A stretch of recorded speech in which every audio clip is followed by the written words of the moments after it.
This is the Memory Palace. I'm Nate DiMeo. Let me get through this quick, because this story breaks my heart, and you'll forgive me if I don't linger on certain details. There was this girl. Her name was Elizabeth. And when she was 11, she got sick, just out of nowhere. She was a happy and bright-eyed kid, and then she wasn't. She'd go to a friend's birthday party and have some cake, and it would destroy her. She would need to drink and drink and drink afterwards. She had this insatiable thirst. And she started to lose weight. She was exhausted all the time, and one day she got diarrhea and it almost killed her.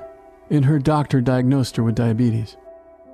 And he told Elizabeth's parents, he didn't tell Elizabeth, that she would probably die before the year was out.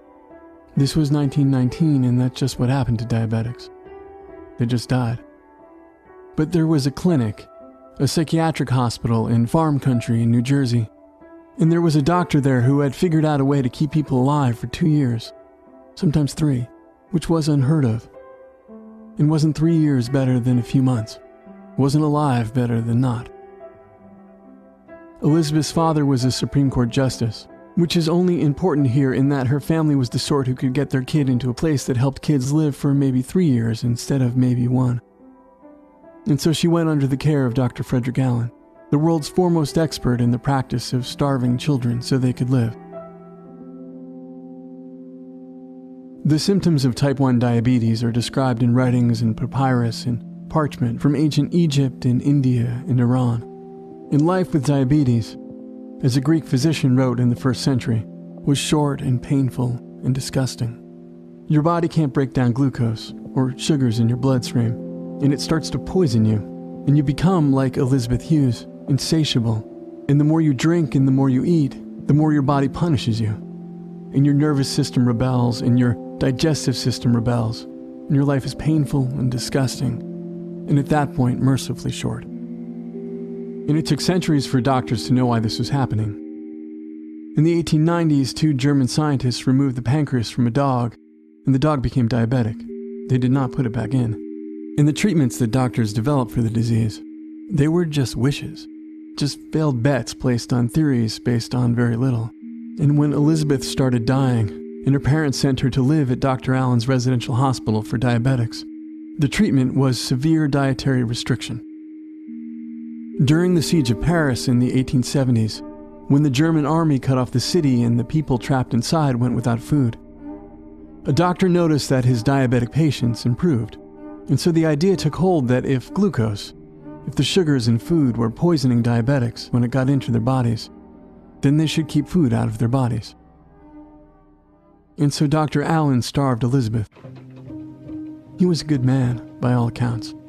He was just trying to help. And he was so very good at his job, at starving diabetic children, that they stayed alive for so much longer than anyone thought possible.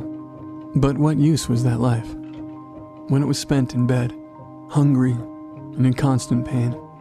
Elizabeth only had the energy to read, sometimes sew, sometimes to write a letter to one of the other kids in another bed in another room. But then no one would explain to her why sometimes, why most times, the kids just stopped writing back.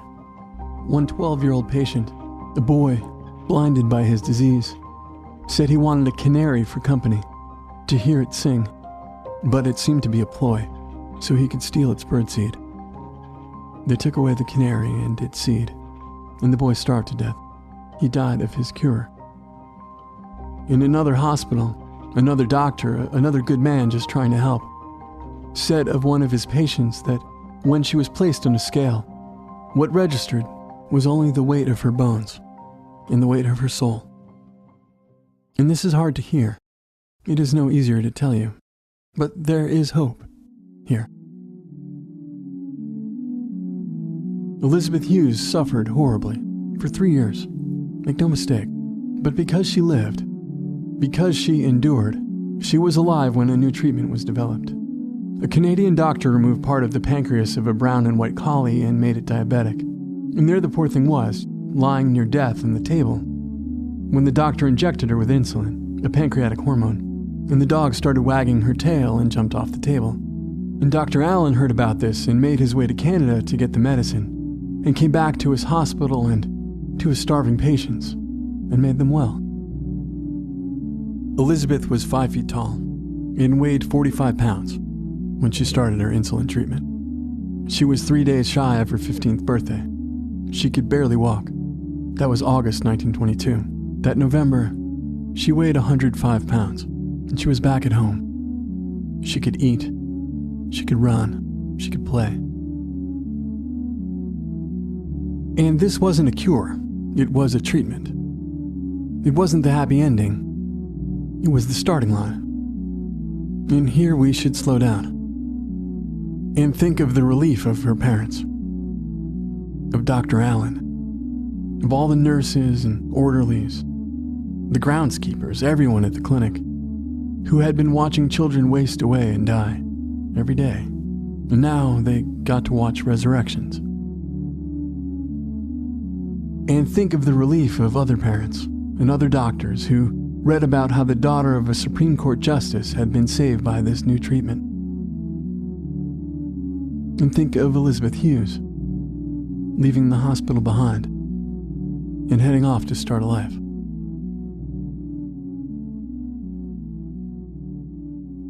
But we should think too of the boy with the bird and the other patients who didn't live long enough for the insulin treatment to be discovered, or whose parents weren't associate justices of the United States Supreme Court and couldn't get insulin in those early days before it became cheaper and then ubiquitous. And so they died when they didn't need to. We should think of the people just born at the wrong time. In the way one's historical moment determines who gets to live and how. We could think of a man in 1980 dying of a disease with no name, of another man in 1982 dying of the same symptoms but knowing he was dying of AIDS, and another man in 1985 who hoped that a single drug could cure him of that disease, but it didn't, and another man in 1996 who was told to take a cocktail of drugs and is living with HIV still. Think of the people lobotomized before psychiatric drugs were developed, or who died after surgery because their doctors didn't know to wash their hands yet.